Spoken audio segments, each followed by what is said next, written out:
علیکم۔ جی وعلیکم السلام۔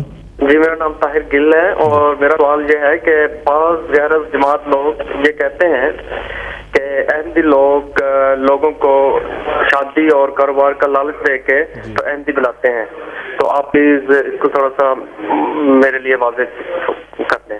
جی ٹھیک ہے جی، اس سوال کا جواب ہے، کیونکہ یہ بڑے لوگ کثرت سے پوچھتے ہیں کہ احمدی دوست پوچھتے ہیں کہ کون دیتا ہے یہ لالچ، کیونکہ ہم پیدائشی احمدی ہیں۔ بعض نومو بھائی کہتے ہیں ہم جو ہے وہ اپنا دین باقی پہلا گزشتہ چھوڑ کے مذہب چھوڑ کے ہم جماعت احمدی میں داخل ہوئے ہیں، یہ کہاں یہ لالچ دی جاتی ہے؟ یہ بڑا ایک اچھا، میں سمجھتا ہوں اچھے موقع پہ انہوں نے سوال کیا۔ میں بھی ایک احمدی کی حیثیت سے گواہی دیتا ہوں کہ ایسا کہیں نہیں ہوتا۔ تو کیا ہے اس کی بنیاد؟ جماعت کا آج کل کچھ ایسا ٹرینڈ بن چکا ہے کہ جماعت کے خلاف نئے سے نئے طرز کے سوالات سوچ کے بنائے جاتے ہیں، اور اعتراضات بھی اس قسم کے بنائے جاتے ہیں۔ اب لوگوں کو یہ ایک لحاظ سے گمراہ کرنے کے لیے بڑا اچھا طریقہ ہے کہ ان کو یہ کہہ دیا جائے کہ جی وہاں پہ جماعت میں جاؤ تو پیسے ملیں گے، یا ان کو بدظن کرنے کے لیے کہ دیکھو جی وہ اس لیے نہ جاؤ کہ یہ تو دیکھو خریداری ہو رہی ہے تمہاری۔ تو یہ دونوں باتیں ہیں جو انہوں نے مثال کے طور پہ بیان کی ہیں، ممکن ہے اور بھی باتیں ہوں۔ پہلا یہ کہنا کہ جی جماعت میں اس لیے ان کو داخل کیا جاتا ہے یا ان کو ترغیب دی جاتی ہے کہ جماعت میں آ جاؤ گے تو شادی ہو جائے گی۔ دیکھیں، شادی ایک انسان کی زندگی کا حصہ ہے، ہونی ہوتی ہے۔ اگر جماعت احمدیہ اپنے افراد کے لیے شادی کا کوئی انتظام کرتی ہے تو اس میں کیا بات ہے؟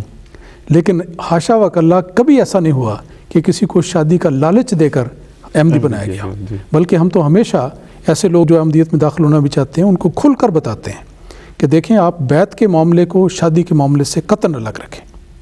آپ اگر بیعت کرنا چاہتے ہیں تو احمدیت کو ایک صداقت سمجھ کر، اللہ تعالیٰ کا ایک نور سمجھ کر، نیک نیتی کے ساتھ اللہ کی رضا کی خاطر بیعت کریں۔ اس کے بعد جب بیعت کریں گے تو پھر انسان نے شادی تو کرنی ہوتی ہے۔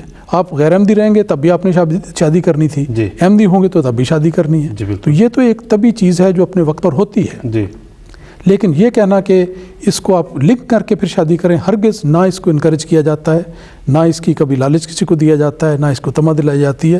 یہ چیزیں ہرگز جماعت میں نہیں ہوتی۔ میں کہنا چاہتا تھا کہ ہاں ہم لالچ دیتے ہیں، ہم اقراری ہیں، لیکن ہم وہی لالچ دیتے ہیں جو قرآن شریف نے دیا ہے۔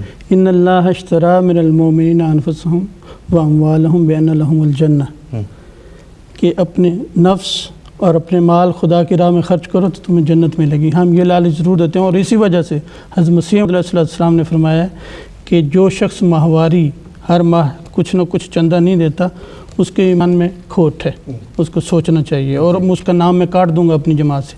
اور دوسری یہ بات کہ ہم تو ہمارے خلفاء خطبات میں بار بار فرماتے ہیں کہ ہر نو احمدی کو عادت ڈالو چندہ دینے کی، خواہ وہ رمضان اور ٹوکن کے طور پہ دے۔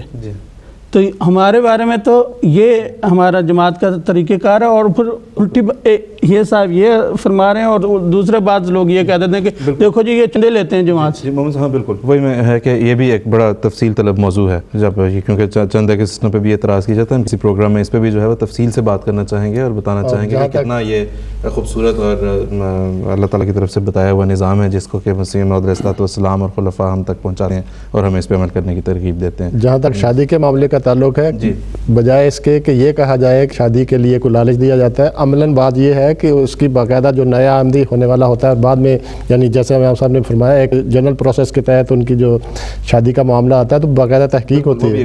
بالکل وہ ایسا ایک موضوع ہے کہ جس کے اوپر بہرحال ہم بڑی تفصیل سے بات کر سکتے ہیں بعدیں۔